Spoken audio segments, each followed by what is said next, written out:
You know me, I'm a sucker for Titanic-related stuff and Titanic-related video games. I've played Dive to the Titanic, 1912 Titanic Mystery, Hidden Mysteries, Titanic, Secrets of the Fateful Voyage. I've seen all 3 of those foreign Titanic movies. Almost showed me a Titanic adult film called Titanic 2000. Even one of the alternate titles for Predator World is Aliens vs. Titanic.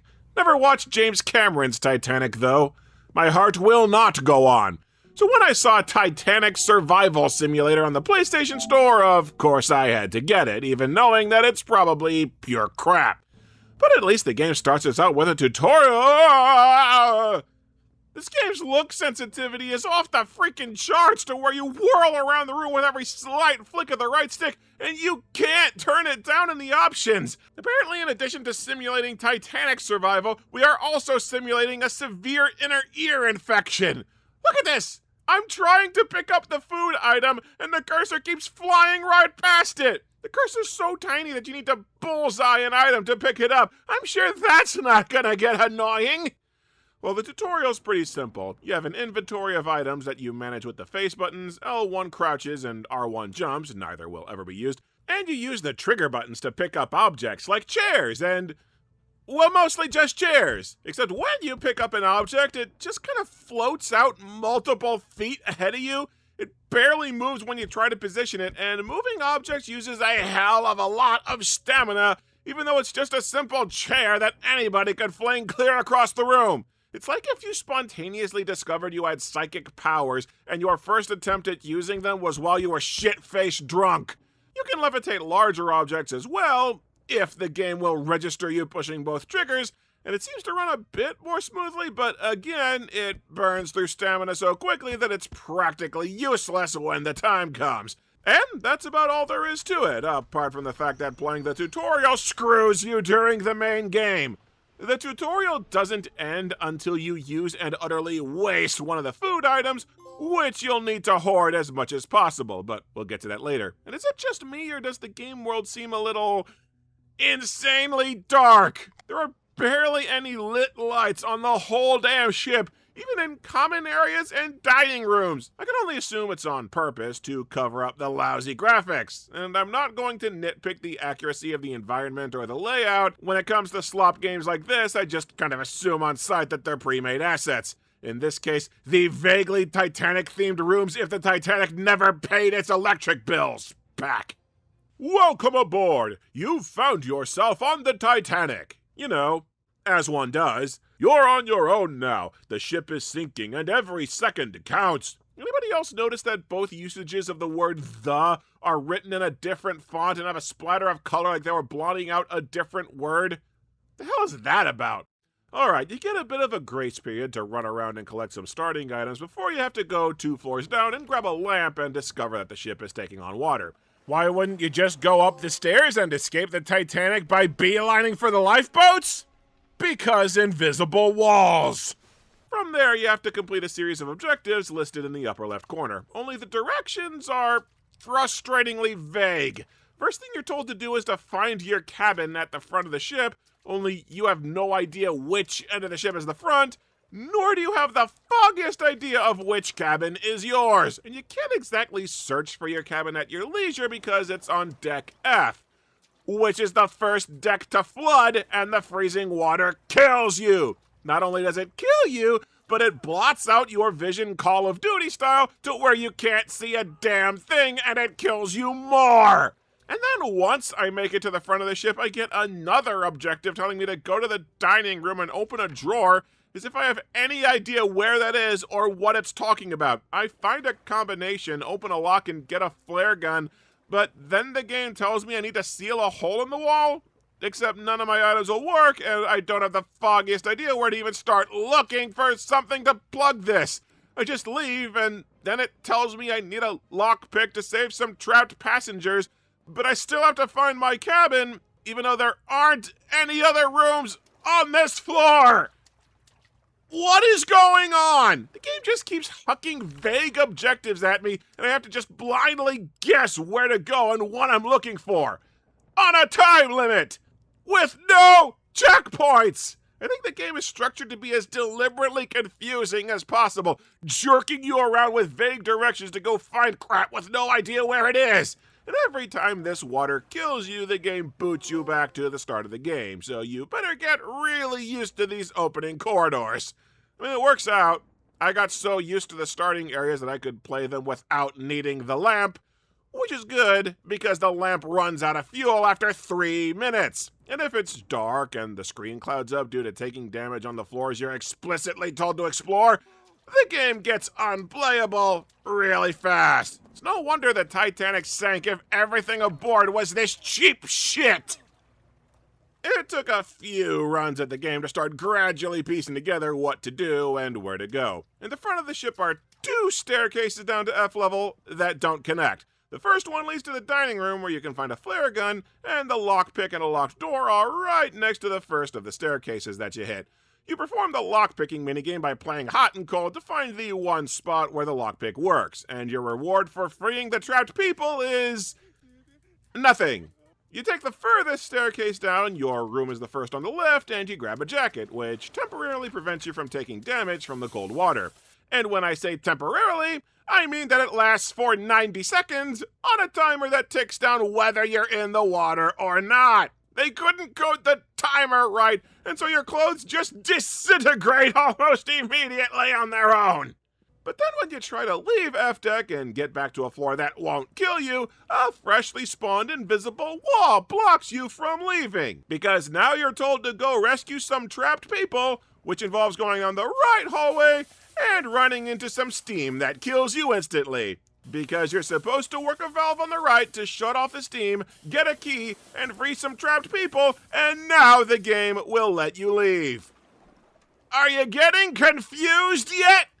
I won't bore you with the details of the vast multitude of deaths it took for me to figure out why the game would just stop working right, but it turns out that not every objective in that corner is mandatory. I never found a way to fill the hole in the dining room, but the game didn't care. That objective you can ignore with no ill effect, but finding that stupid-ass jacket in your stupid-ass room and freeing people from the stupid-ass steam valve, the game will arbitrarily block all progress until those quests are complete. And there is zero distinction in the interface between the stuff you have to do and the bonus objectives that seem to do nothing, so it adds another layer to the perpetual guessing game. It's practically structured to where you'll drive yourself nuts looking for stuff that you don't need just to trick you into running out the clock, dying again, and being stuck in this hellhole for another pass.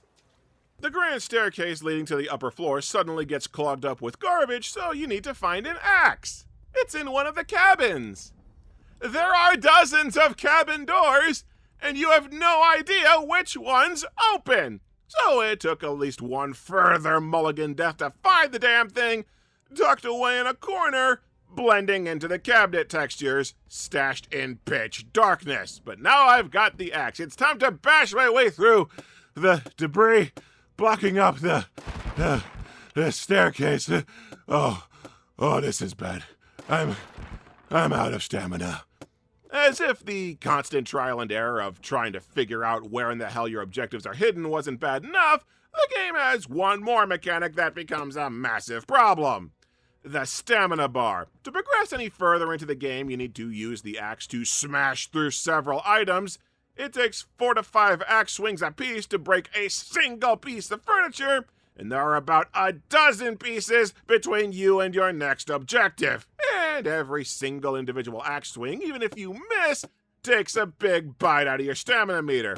And you can try using the game's physics mechanics to just move all this shit out of the way, but the physics are so abysmal that nothing will budge, and you'll fry your stamina reserves just trying it.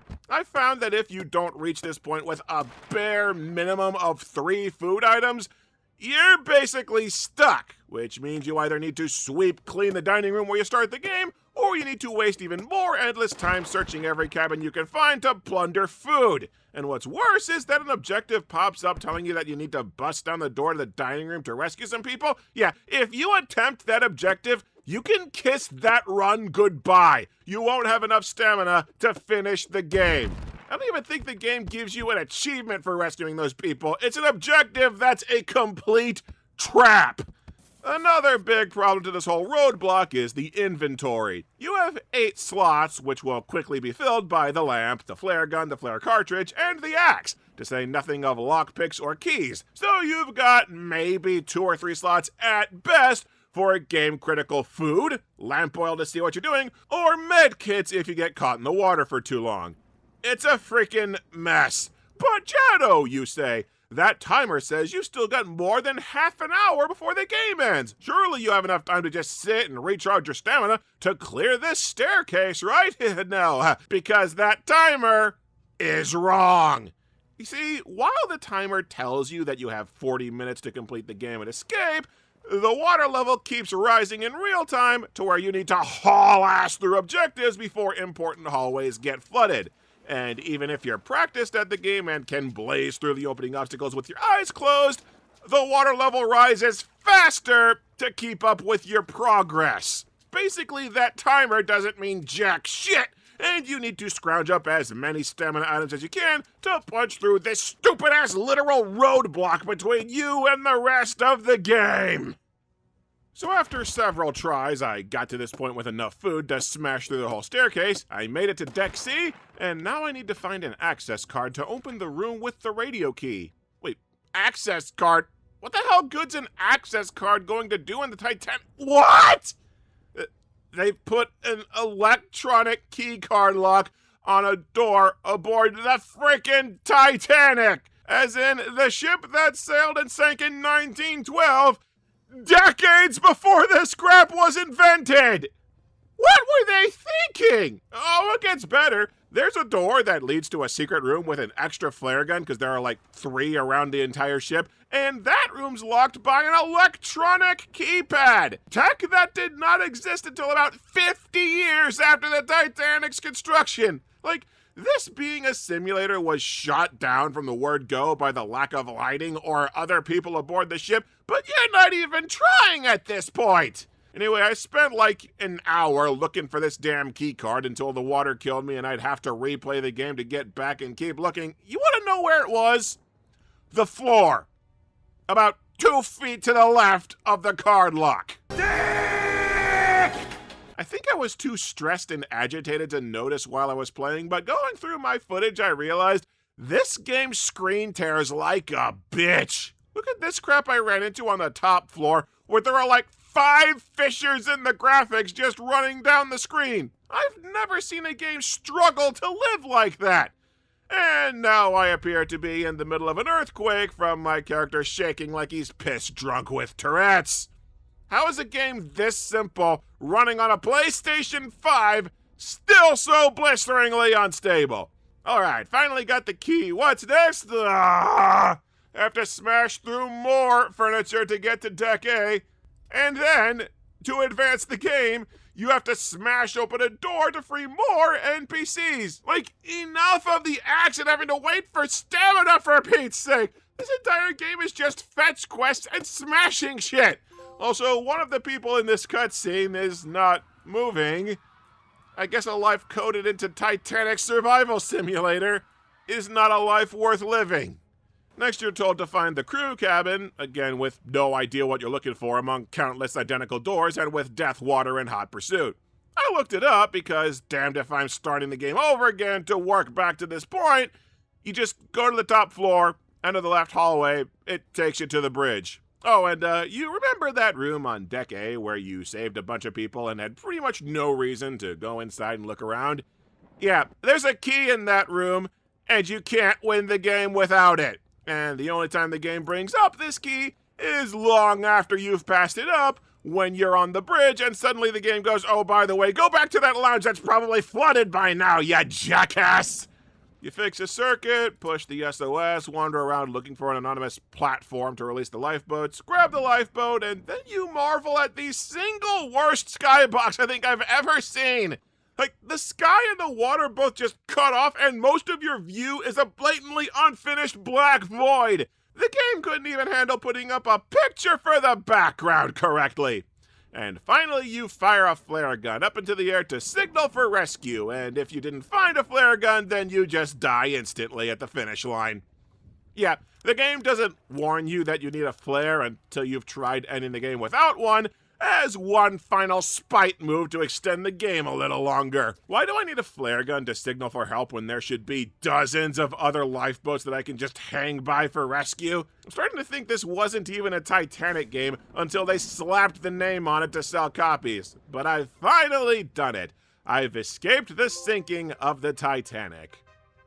Or whatever the hell ship that was, because that is not the Titanic on the ending screen. The Titanic had 4 smokestacks, not 3. Should have had your AI take another pass at the completion screen.